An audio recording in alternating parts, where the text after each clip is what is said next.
シュです。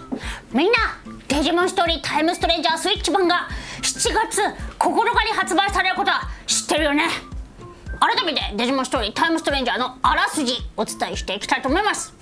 物語の舞台は日本東京、超常現象の調査解決を専門とした秘密組織アダマスのエージェントである主人公は政府によって閉鎖された新宿で未知の生物デジモンと出会い、調査を進める中で謎の爆発に巻き込まれてしまう。気がつくと世界は8年前に戻っていた。スムーズになりました。2027年には大型 DLC も控えており、今後もさらに盛り上がりを見せるデジモンストーリータイムストレンジャーをさらに盛り上げていこうということで、今回はこんな企画をしたいと思います。題して初心者必見タイムストレンジャー入門プレゼン大会。任天堂スイッチでのプレイを楽しみにしているみんなにタイストの魅力をプレゼン形式で伝えようという企画になっております。今回一緒にプレゼンを行うのはもちろんおなじみのこの2人。コンバッチグデジカです。よろしくお願いします。お願いします。そしてコンバッチグー辻門です。よろしくお願いします。そしてプレゼンの内容が良かったか悪かったか判定してくれる人、この人。コンバッチグデジモンストーリータイムストレンジャーのプロデューサーを担当しておりますバンダイナムコエンターテインメントの原と申します。本日もよろしくお願いいたします。原さんだ。安心安定の原さんだ。お久しぶりです。お元気でしたか？元気です。もうバリバリやってます今。ありがとうございます、なんだかありがとうございます。僕らのために頑張っていただいて、そして今回も僕らのプレゼンを判定するためだけに来てくれたわけでは実はないんですよ、原さん。そうなんです。今日は一つ未公開の新情報をお持ちしてますんで、あーじゃあないと思うんですけど、あまりにも不甲斐なかったらちょっと帰らせていただこうかなと。いや帰っちゃうの。原さんと僕たちの仲の良さを分かってればそんなことはないじゃないですか。いや僕ないと思ってるんですけど、ないと思ってるんですけど、あまりにもですよ。あまりにも基本的にはね、全然お伝えする気で来てますんで今日は。そうだよね、お伝えする気では来てくださってるんだよね、僕たち必死に準備してきたので、デジカ辻もやれるな。はい。もちろん。なんならテリスケ足引っ張んないでくださいね。それは分からない。今回プレゼンテーマを3つに分けさせていただいております。ストーリーを僕テリアモン助手が、世界観を辻門が、そしてゲームシステムをデジカが担当いたします。プレゼンは1人3分以内、原さんに1人100点満点で採点していただき、3人で合計240点以上獲得できた場合にはデジモン履修中の新人ディレクターさんにスイッチ版のタイストをプレゼントできるそうです。ありがとうございます。今とっても可愛い新人ディレクターさんが頑張ってデジモンを覚えようとしてくださってるんですよ。ありがたいです。これはスイッチ版のタイストを差し上げたいですよね。差し上げたいんですけども、やっぱね、これはもうそういう企画である以上はしょうがないですからね。ちゃんとしている。皆さん次第になっちゃいますね。さすが大企業のプロデューサーさんだ。1人80点ですね。そこはキープしたい。そこは100点100点40点でもいいと思うんだよね。そういうことではあります。なんで今40をテリスケが取ろうとしてるみたいな。僕は40を目指してる場合ってことで、2人は100を目指していただいて、はい。1人で300点取るつもりで。1人300点ってだとしたらめちゃくちゃ何着か分かんない。まずは辻門が世界観をプレゼンします。はい。それでは3分間のプレゼンスタート。今日は4つの点に絞ってお話しできればと思っています。まず最初世界観の全体像みたいなところをおさらいしたくて、大前提デジタルワールド3種類あります。皆さんおなじみのイグドラシルが管理するデジタルワールドと、あとデジタルワールドイリアス、そしてこの前見つかったという、シャンバラの3つあるんですけれども、今回のタイストの舞台はデジタルワールドイリアスとなっています。でこのイリアスなんですけども、これまでのいろんな作品がもう出てきたりはするんですけど、意外と知らない、それまでめちゃくちゃフィーチャーされたかというと絶妙に知らないような世界だったりもするので、逆に言うとですね、今からでもな人にぴったりなんですよ。そのデジモンこれまで見てきた人にはもちろんなんですけど、そんなにまだ私デジモン詳しくないしなっていう方にもあえてぴったりな世界観の設定になっているっていうところが一つポイントかなと思っています。でそんなデジタルワールドイリアスで起こっていること、これ物語始まった時からもうオリンポス12神とタイタン族というざっくり言うと2つ種族が戦っているっていう状況なんですけれども、これなんで起きてるのかっていうのは結局わからないんですよ。なぜ戦っているのか、どういう経緯があって戦っていて、今どういう状況でどっちが勝っているのかみたいなところもわからない中にポンと放り込まれるのが今回の主人公たちという形になっています。はい、もうみんな大好きですね。もう乱世となんかわかんないけど巻き込まれちゃった人たちがその真実を解き明かそうとしながらそれを解決していくというような大枠のお話になってます。これはもう僕が大好きということもあるんですけど、みんなも好きでしょっていうのが、はい、一つあります。でそこから、もうちょっとイリアスの魅力について触れていきたいんですけども、主にマップのお話ですね。めちゃくちゃデジモンしてます。デジモンなんだっていうところなんですけど、イメージ煩雑洗練みたいなこう煩雑とした世界の中にちょっと洗練されてる要素が入っている。でこれ何これっていうようなところもあって、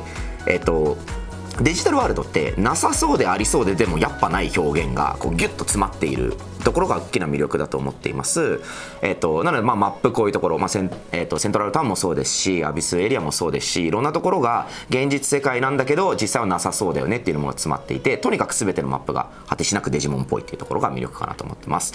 でもう一個ちょっとキーワードいくつか持ってきたんですけども、営み、生活感、苦悩、成長、これ全部デジモンのっていうところです。これが全部詰まっています。どこに行っても、デジモンたちの生活感、デジモンたちのそれぞれのもうサブキャラだろうがモブキャラだろうがもちろんメインのキャラクターだろうがそれぞれの人生といいますかを歩んでいて、悩みがあって苦悩があってっていうところが全部詰め込まれている、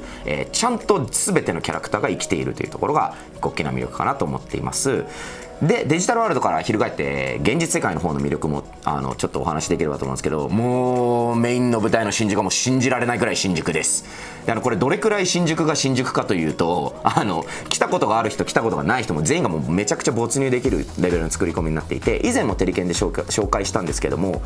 海外の方で本当に東京を自分のデジモンと一緒にこう旅してるような感覚だっていうコメントがあった通り、もう歩いてるだけで満足できるようなマップになっているので、本当に信じられないくらいの作り込みですし、新宿より新宿してるって僕はもう言いたいんですけど、全部の場所に意味がある、ここはちょっとぜひプレイしていただきながら見ていただきたいなというふうに思っております。で、そこに登場する人間たちの苦悩と成長みたいなのも、デジモンだけの物語ではないということで、登場するキャラクター人間たちそれぞれ成長してそれぞれ悩んで、それぞれが、思惑みたいなところもあったりするので、それが、折り重なるような現実世界かなというふうに思っているので、ここの葛藤と成長みたいなのを描いた人間ドラマというのも現実世界で、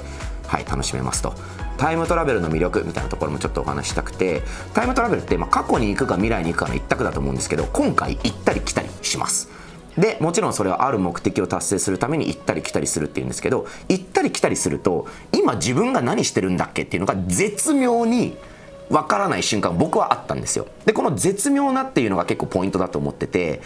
次何が起きるのか、この時自分が何がしたから今こうなっているのかっていうの全部に意味があるので、そこを追っかけるっていう意味でもこのタイムトラベルって、今となってはありきたりかもしれないような内容が全く違う見え方していて、すごい新鮮にプレイできるっていうところが、大きな魅力でした。なので双方向的な時間移動、全部に意味があって、物語前半部分であったいろんなこうハテナが後半になっていうところがめっちゃくちゃいいストーリー展開だなというふうに思ってます。なので、最後にちょっとまとめると、デジモン知らないと楽しめないんでしょとか、ちょっとキャラゲー私ちょっとあんま得意じゃないんだよなっていう方もこれはもう甘いです。全然甘い。デジモン好きにはもちろんぶっ刺さる要素がめっちゃ詰まっていて、でもいい意味でデジモンをそんなに知らない、あるいは昔ちょっと触れただけっていう方も没入できる、そもそも骨太でしっかり練られたストーリー設定が、もうこれは何ゲーかというともう僕は人類ゲーっていう表現をしたいなというふうに思ってるぐらい全員にお勧めしたいゲームとなっております。はい、今なんか10分ぐらい経っちゃったかな。めっちゃ喋った気がする。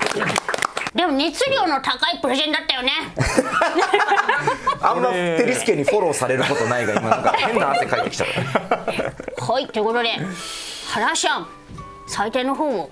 お願いしたいと思います。ありがとうございます。今日全然こういうテンション、もっとなんかフラーっと遊びに来たんですけど、なんかすごい急にガチプレゼン始まってなんかもう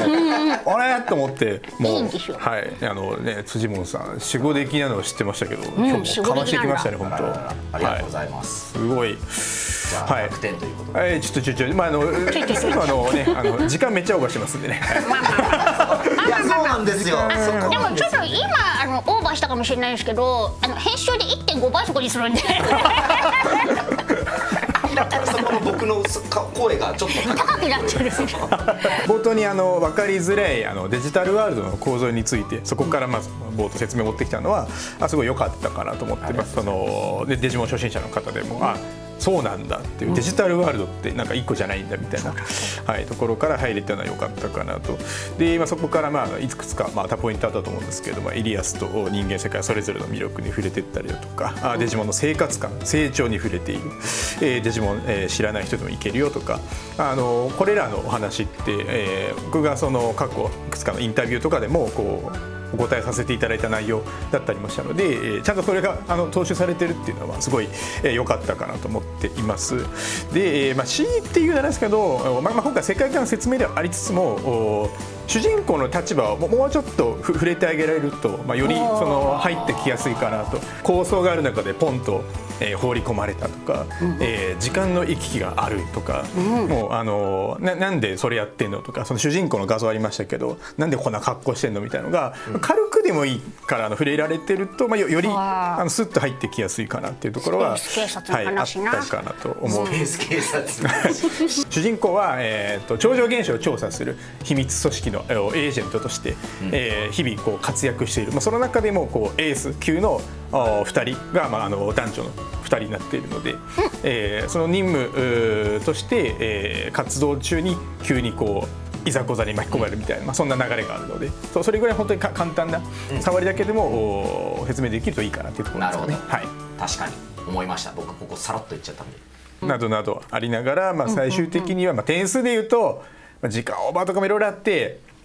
85点でお願いします。おー、ありがとうございます。いいね、80点取ればいいねって話にプラス5点だから素晴らしい、はい、続いて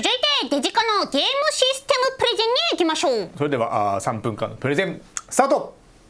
デジモンのゲームって冒険育成バトルっていう3大要素があって、これがデジモンゲームの醍醐味ってよく言われるんですね。で、今回僕が説明するのはこの育成バトルのシステムの部分だと思います。で、この資料をまとめてる時にね、思ったんです。僕担当する範囲重すぎない？確かにそんなこと言ってる時間ないよじゃあ、まずは育成の部分から、説明していきたいと思います。で、なんといっても好きなデジモンで冒険できるっていうところが、このゲームすごくいいところかなと思います。知っているデジモンでもいいし、アニメで活躍してたデジモンでもいいですし、この好きなパーティーで好きなデジモンで冒険できるっていうのがまず一番のいいところかなと思っていて、で戦ってデジモンを集めて、で育て上げて冒険を進めていくって、で冒険を進めていく中で新しい仲間に出会うっていうルーチンが一つあります。で、僕の場合はグレイス・ノワモンというデジモンがすごい大好きなんですよ。そうだね。なんでこんなことができる。すげえ。わかるよ。つまりもうすごい幸せパーティーで冒険できるっていうのがいいところかなと思います。こうって言いましたよやっぱみんな大好きオメガモン、僕もオメガモンすごい大好きなんですけど、こんなこともできちゃいます。やったもうこの圧の強さ、この強い圧の中で冒険できるっていうのは素晴らしいところかなと思います。で、ちなみに今回のゲーム登場デジモンの数450体以上なので、絶対見たこともある聞いたこともあるデジモンいるし、好きなデジモンも見つかるはずです。システムとしては進化と退化を繰り返すってことがこのデジモンストーリーシリーズの、魅力の一つであって、育てて進化させてステータスが足りなくて退化させることでまたパワーアップして新しく進化させていくっていうことで、理想のデジモンへと育て上げることができるのがこのゲームの魅力です。で、育成のサポート体制も万全です。で、バトルメンバーとリザーブメンバーで計6体でバトルに挑めるんですけど、その6体以外にもボックス的なところで控えでたくさんデジモンを連れて歩けるんですね。このデジモンたちにバトルの経験値が全員入るっていうところがすごいいいところで、なんか状況に合わせてボックスを含めてバトルメンバーを入れ替えながら冒険できるっていうところもすごくいいし、全体的に経験値が入ることで育成もスムースで、もう一つファームっていう要素もあって、ファームにデジモンを預けることで特定のステータスだけをアップさせたりとか、そういうサポート体制も万全なので、育成自体に全然苦じゃない、むしろ育成が楽しいっていうゲームになってるかなと思います。で、何よりこの冒険してる最中にデジモンに乗れるっていうところがライドが一番いいって。なので例えばオメガモン乗れます。この絵すごいですよね。素晴らしい。なので原さんグレースノバモンにも乗れるようにしてください。それが言いたかった。クレーム始まった。でびっくりした。はい、でそんな育てたデジモンで行うのがもちろん強敵たちとのバトルになってきます。で今回このゲームは単性のコマンドバトルになっているのでこの絵面いいですよね。好きなデジモンで戦うっていうところがやっぱいいかなと。でコマンド選択なので焦ることもなくて、しっかり考えてバトルができるっていうのが素晴らしいところかなと思うので、ゲーム初心者だったり RPG 初心者っていうのも安心してできるかなと思っています。でもちろん相性とか属性でバトルの有利不利っていうのはあるんですけど、好きなデジモンでどう難敵に立ち向かうかっていうところも一つ考えて楽しい部分かなと思うので、僕はグレイスノバモンで相性悪い敵にどう戦うかみたいなところで技の構成とかを考えるっていうのも楽しかったので、そういう戦い方もありかなと思っています。何より必殺技がかっこいい。動画がある。見てください。超かっこいい。もう素晴らしい。オタクだな。素晴らしいね。グレースノバモンって今までこういうド派手に動くことってなかったので、ここで見られるのめっちゃ貴重なんですよ。よかったね。なんでこれすごい嬉しい。でアニメのオマージュだったり同じデジモンでも必殺技でいろんなバリエーションがあったりするデジモンもいるので、なんかそれを見て探すのもすごく楽しい。主人公もバトルを助けてくれるっていうのもいいところかなと思っていて、デジモンだけが戦うわけじゃなくて、ちゃんと主人公もクロスアーツという技でデジモンたちをサポートして一緒に戦うっていうところがより没入感があるところかなと思っています。でバトルに勝った後の勝利ポーズも素晴らしいんですよ。また動画だ。これすごい、この決めポーズ最高ですよね。よさみが深いね。グレースノバモンって銀河型って言われてて、その銀河が最初にバッてマントの内側の銀河がしっかり表現されてからこのかっこいい決めポーズっていうのがやっぱ素晴らしい。なんで好きなデジモンの決めポーズを見るっていうバトルの楽しみもある。なんでこういういろんな決めポーズを探す楽しみももちろんあると。一応システムとして一つはデジアタックっていうものがあって、シンボルエンカウント制なんですけど、デジアタックでバトルを有利に進めるっていうのもあります。こう今パンチをオメガモンがフィールドにいるデジモンを攻撃したんですけど、最初に攻撃することでバトルを有利に進められるっていうのはもちろん、デジアタックをすることによってこっちのデジモンが強いとフィールドのデジモンが一掃されていくので、バトルに入らなくても経験値とアイテムがもらえるってところもすごく冒険をスムーズにする要素かなと思ってます。そうだ伝わった伝わった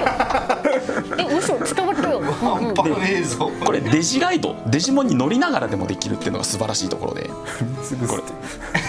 れ踏みつぶちてたの？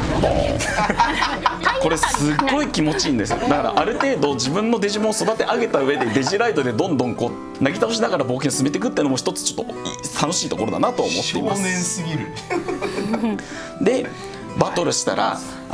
集めたデジモンが集められるので、これコンバートして自分のパーティーメンバーに加えて、またここから新しいデジモンを育てていくっていうところで最初に戻るんですけど、この育成冒険バトル育成でまた冒険に出てくっていうこのルーチンが楽しいゲームかなと思っています。楽しい。以上です。以上。筋の処理オーバーしたんじゃないのか。詰まってました。詰まってたし分かりやすかったね。はい、なんか愛を原動力にプレゼンしてましたね。なんかもう、これでもさテーマあれ何でしたっけ？システム？システム。なんかグレースノバモンもなんかプレゼンなのかな。グレースノバモンのプレゼントライドさせてくださいっていう願いだった。さりげなく希望もねこう入れながら。あそこカットしてたらワンチャン3分だったかもしれないよね。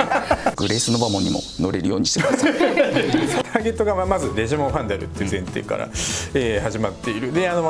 まずこんなことできるぜっていうのを冒頭に持ってきたグレースノバモン3体っていう、僕も笑っちゃったんですけども、分かりやすいですよね。もうこんなこともできるぜがすごい分かりやすいし、なんかこう愛にその時点でもうすごい愛にあふれてるなっていうところから入ったのはすごい好感触ではあったかなと思ってます。で、好きなデジモンで戦おうよっていう、まずはその入り方もすごい良くて、もうそれでいいんだよっていうところから、今回一応システムの話なのでなぜ好きなデジモンでもだけで編成しても戦えるかっていうのフォローで、アタッチメントスキルにも触れられると、これって今回のタイムスレンジャーが入ったシステムだったので、初めに採点するとですよ採点してください。そうなるとなるほどっていう、だから好きなデジモンだけでも戦えるのかみたいな話につながりやすいかなとは思いました。はい、もろもあるんですけれども、愛による加点要素っていうのもありながら、今回は80点でお願いできればと思います。ということはもうテリスケにかかってますね。今165。ああ、75点。そうです。75点も必要なの？真面目にやらなきゃいけなくなってきた。なんか2人がもう250点ぐらい取ってくれると思ってたから。この番組全員算数できない。最後は僕がストーリーのプレゼンをします。よろしくお願いします。それでは3分間のプレゼンスタート。はい、まず主人公がいるんだ。相川義雄って言うんだ。よろしくな。これ相川義雄で、相川義雄くんはデジモンたちに出会う、いろんなデジモンたちに出会うんだ。その中でこう飛ばされたりするんだよね、いろんなところに。これが味噌、これが味噌で、一番最初に驚くのがこの人の登場。さあ誰かな？はい、これ誰だと思いますか、原さん？オメガモン。正解オメガモンの登場で僕たちデジモンファンはもちろん、デジモン最初に出会った人たちもこんなかっこいいデジモンがいるんだなっていうことが分かる。続いてなんだっけ、これか、これだね。出ない、出た。そして続いてそこの中でいろんなデジモンたちに出会うことになるんだけど、こういう人がいる。こういう人。はい誰？鎧熊。さあ、そう。レアモン？今鎧熊。すごい近い。ここにナイトモンとかいる。いやいい人、これいい人。セントラルタウンで出会う人。そう、メルクリモン。みんな大好きメルクリモン。こういう重要なオリンポス十二神たちとの出会い。はい、高まる。はい、続いていろんな出会いがあるんだけど、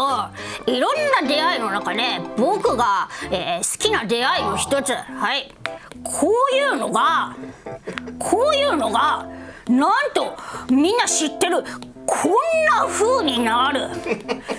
これ超色っぽい感じ。これ大事。すごいですね。でも右下のデジモンはすごいなんかすぐわかりますね。でもこれこんなのがこうなってくる。大事。で最終的にはやっぱりこの人たちもう描かざるを得ないよね。これとこれ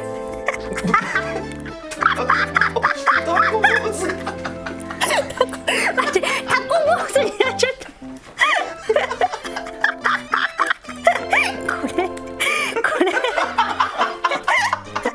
これね。カニパンタコ坊主とロングストレートちゃう。これね、でも角刈りとかいいよね。これがこの2人がその2人か。この2人がメロドラマする。さあ、私たちどうなっちゃうの？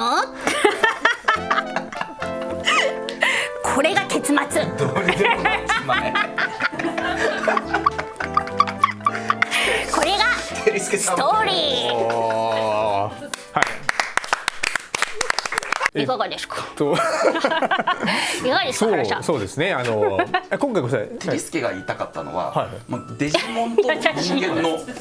ドラマもあるし、デジモン同士のドラマもあるし、いいぞいいぞそのデジモンがいけドラマの中で進化するっていうそのデジモンの要素もあるし、物語がいろんな構成要素があってそのデジモンらしい物語を作っていくっていうことがいいぞテリスケが言いたかったんだいけいいぞと思ういいぞいいぞそら特にその中で注目したいのはやっぱりアイギオモンと祈りのドラマっていうところがおーはいおいでもこれ関係さ私たちどうなっちゃうのはいを体感するストーリーって力まあでもはいそうですね先ほどデジカさんの言った人とデジモンの絆だとか、まあ、エージェントとして世界崩そうそうそう壊の相川ギオの話な追求とか、タイムリープを駆使した問題解決とかこれまであまり描かれてこなかったオリンポス十二神たちの活躍とか、まあ、いろいろ多分そのストーリーを説明する上の、まあ、キーワードってあると思うんですけれども、まあ、正直そうですねストーリーのプレゼンとしてはまあ4点ぐらいだと思いますけど嘘でしょ4点しかくれなかった4枚しか書いてないから一応かすめてたから一応はいでもこれがミソっていうのちゃんと一応タイムストレンジャーこれ一番最初に僕相川ギオがいろんなデジモンたちに出会って過去と未来を行き来するって話もここで全部ストーリー喋っちゃったから過去と未来行き来するって言ってましたっけ言ってなかったっけなんかいろんなところに飛ばされるいろんなところに飛ばされるっていうじゃあ過去と未来を行き来するっていうのは僕の中では言ってたいいぞいけそうさっき辻門が言いそびれていたその主人公の話っていうのもここでしっかり凝縮されてるわけです、凝縮されてたわけですね凝縮されてたはいはいほら右下の頭と足が直接つながってる生き物は何でしたっけこれないと思う確かに右下これ何ですか何ですかこれこれないと思う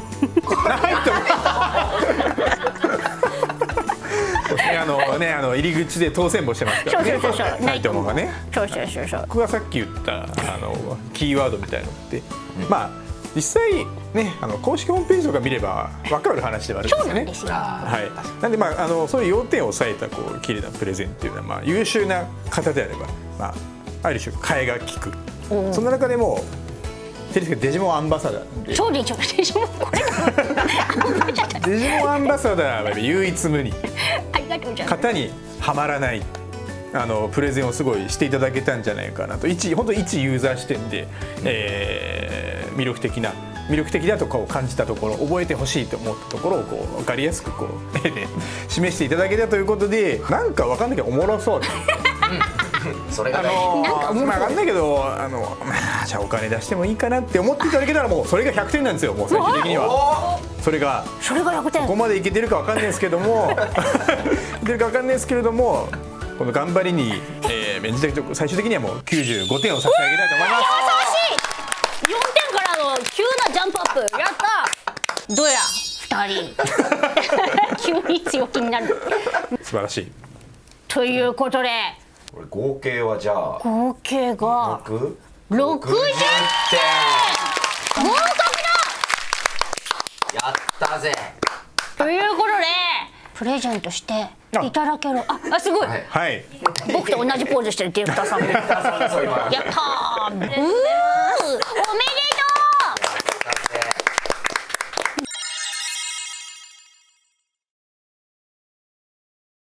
原さん、はい頑張った僕たちに今日持ってきていただいた最新情報の方をそうですねはい教えていただいてもよろしいですか？最新情報の前になんですけれども前に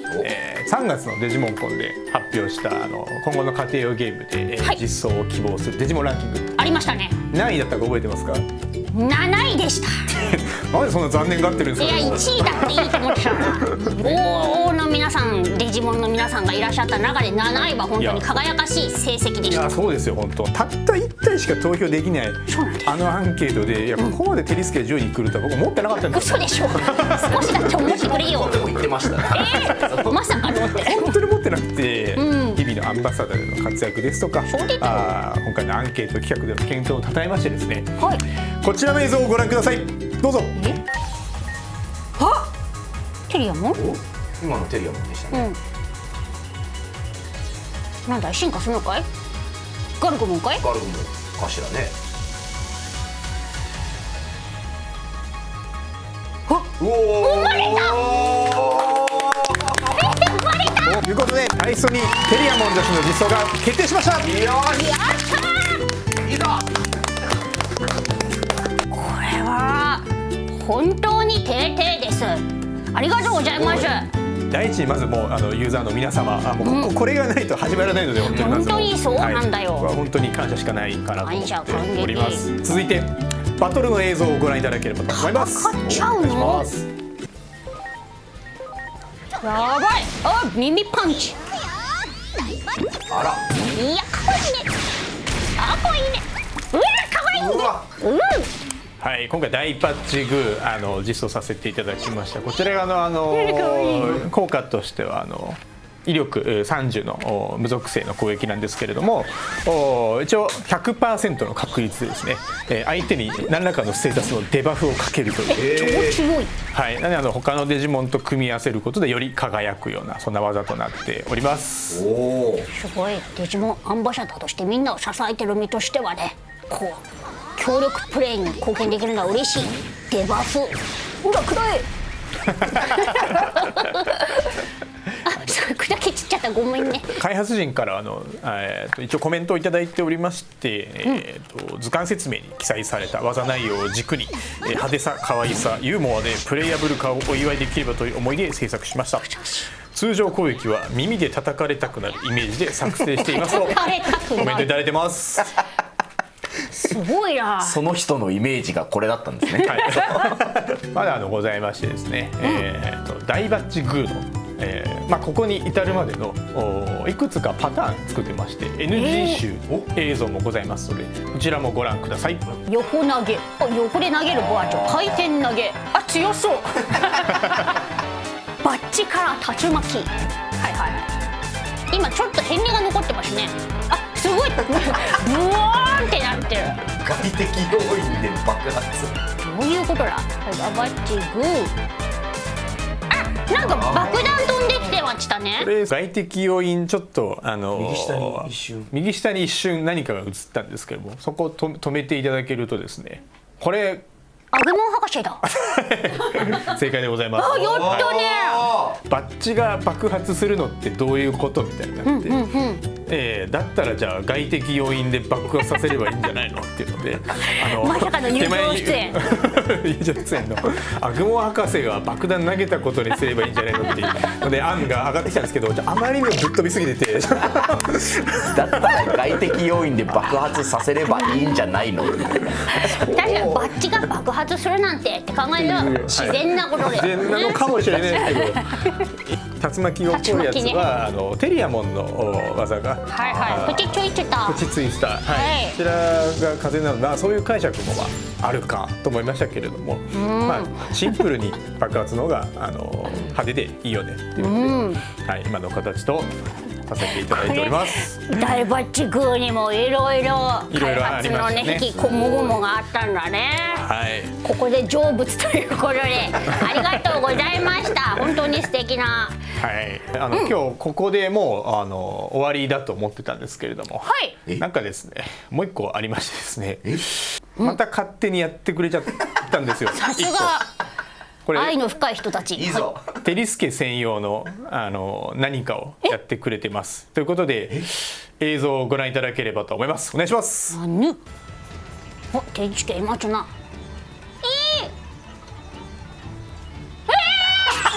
まさかのデジライドならぬデジモンがライドするスタイル。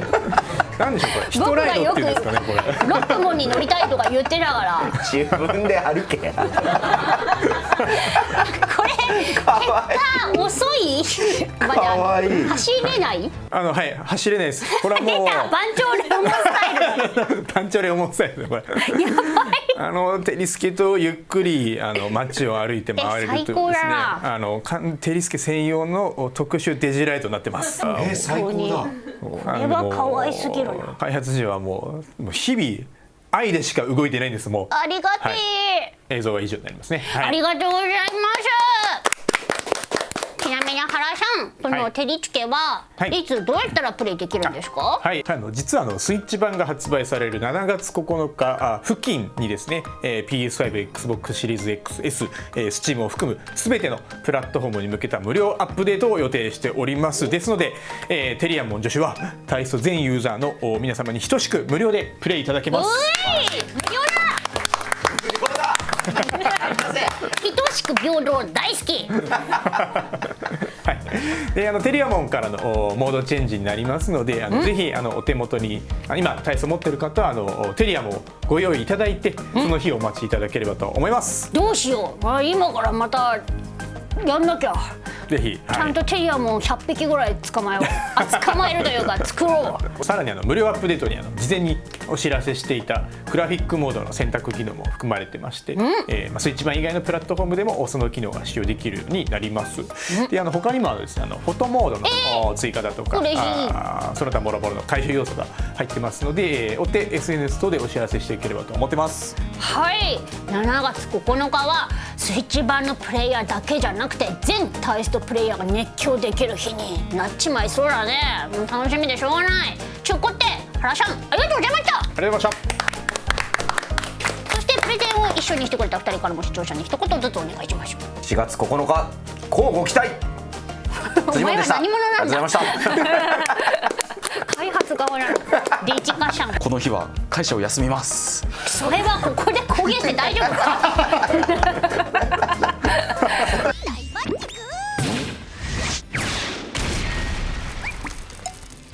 チャンネル登録高評価よろしくお願いします。コメント欄でみんなの思うタイストの魅力をぜひ教えてね。 X 旧 Twitter でもハッシュタグハローテリラボをつけて感想やツッコミなどなど何でもポストしてみてね。投票してくれた方本当にありがとう。僕投票しましたって全然